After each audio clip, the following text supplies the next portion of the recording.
Hi అండి, నేను ఉషా. ఈరోజు నేను పొట్లకాయ పెరుగు పచ్చడి తయారు చేస్తున్నా అండి.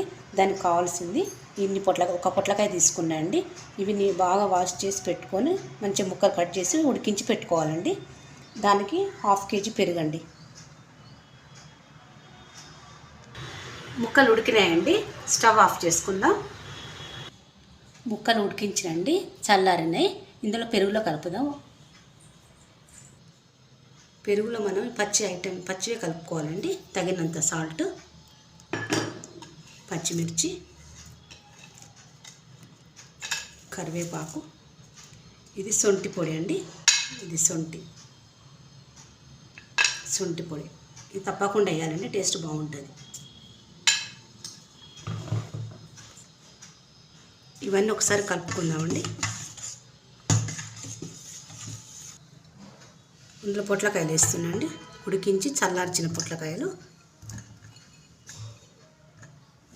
ఇది ఒకసారి కలుపుకొని ఇందులో పోపు వేసుకుందామండి. మనం పోపు రెడీ అయిందండి. స్టవ్ ఆఫ్ చేసుకొని అందులో వేసేసుకుందాం. పోపు వేసినండి, కలుపుకుంటున్నాం ఒకసారి మొత్తం. పొట్లకాయ పెరుగు పచ్చడి రెడీ అయిందండి. పైన కొద్దిగా కొత్తిమీర చల్లుకుందాం.